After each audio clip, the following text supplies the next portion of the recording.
The girl stood barefoot by the side of the dusty highway, her little fingers clutching the rusted handlebar of a small, worn-out bicycle that was far too big for her. The sun beat down mercilessly, glinting off the chrome of passing trucks.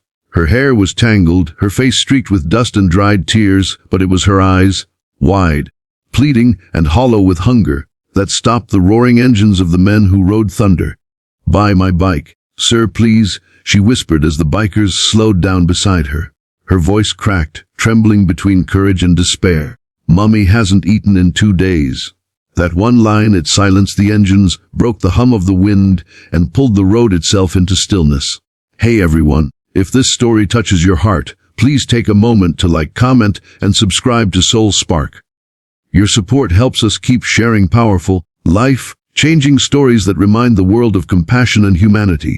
The leader of the biker group, a tall man named Ryder, slowly removed his helmet. Beneath the rough exterior, tattoos, leather vest, scars that told stories of wild rides. His eyes softened. He crouched down to meet the girl's gaze. She couldn't have been older than 8. Her hands shook as she tried to hold up the old bicycle, as if afraid they might reject her offer. "What's your name, kid?" Ryder asked gently. "Leela," she murmured. "Mommy said not to beg, so I thought maybe I could sell my bike. I can walk. I'm big enough." The other bikers, a group of 5 men with hardened faces and loud laughs, stood there awkwardly now, glancing at one another. They were used to roaring highways and bar fights, not trembling children with dust in their hair and empty stomachs. Ryder took a deep breath and looked down the road. There was nothing but a small broken-down house near the trees. "Your mom's there?" he asked. Leela nodded, eyes lowering. "She's sick. I tried to get food from the store, but they said we owe money. Mommy used to work there before the owner fired her." Her voice cracked again. The men exchanged looks. Their weekend ride had been meant for freedom, no responsibilities, no weight. But somehow, fate had parked their bikes right here, right now, in front of this tiny soul who carried more burden than any of them had in years. When Ryder and his group followed Leela to her house, the smell of dampness and decay hit them before they even stepped inside. The door was hanging on one hinge, and the roof looked like it might cave in at any moment. Inside, a thin woman lay on a mattress made of torn cloth. Her face was pale, lips cracked, eyes sunken but kind. She tried to sit up when she saw them but collapsed halfway, coughing. "Mummy, they came! Maybe they'll buy my bike!" Leela cried, running to her mother's side. The woman looked confused, then embarrassed. "Sweetheart, I told you not to bother anyone," she whispered weakly. Ryder knelt down beside her. "Mom, we're not bothered. We just want to help. What happened here?" The woman hesitated, looking at strangers dressed in leather, unsure if they were angels or devils. But when she saw how gently one of them handed Leela a bottle of water, her guard began to drop. She sighed, the weight of exhaustion dragging her voice down. "I used to work at the grocery down the road. My husband died last year in an accident. He was a truck driver. I tried to keep things together, but the store owner, Mr. Carver, started cutting my pay. Said business was slow. When I complained, he spread lies that I was stealing." Her eyes filled with tears. "Fired me in front of everyone. Nobody here would hire me after that. And the house," Ryder asked quietly, "belonged to my husband's cousin. He took it back when I couldn't pay rent. Said we could stay until the end of the month, but that was weeks ago. We've been hiding here since." There was silence in the room. The only sound was the wind through the broken windows and the small wheeze of Leela's mother's breath.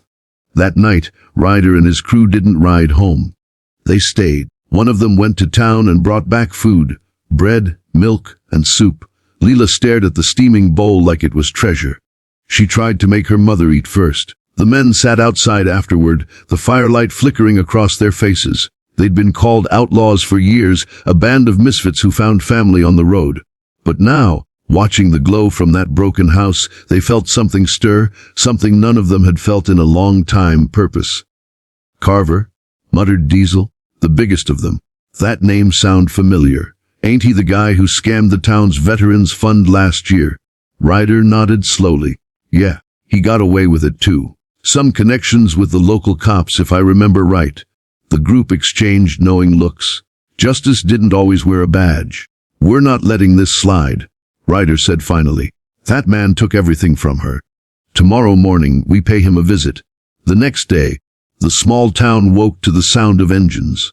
The group rode through Main Street in a tight formation, the morning sun reflecting off their chrome and patches. The townspeople whispered, some in fear, others in curiosity. They parked in front of Carver's general store, and Ryder was the first to step off his bike.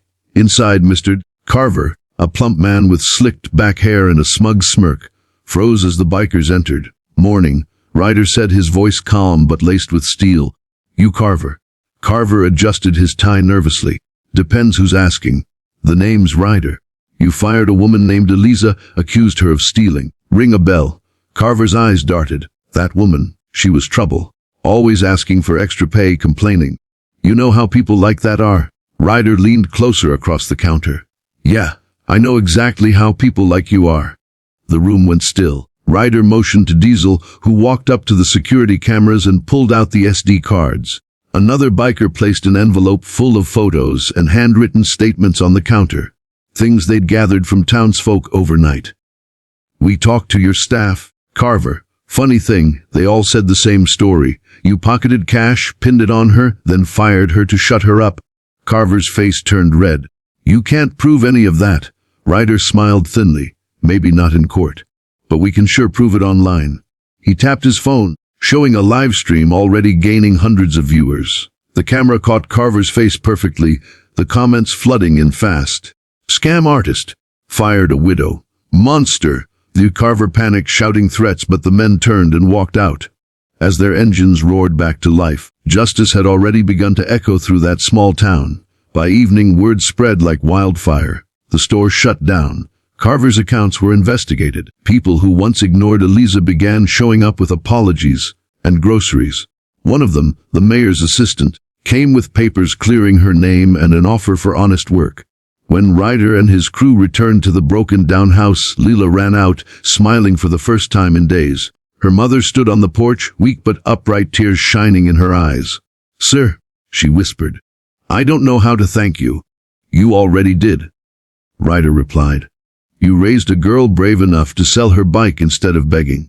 That kind of strength deserves a second chance. They left behind more than food that night. They left enough money to repair the roof, restart her life, and keep hope alive. But more than that, they left knowing the road had given them something even freedom couldn't. Meaning.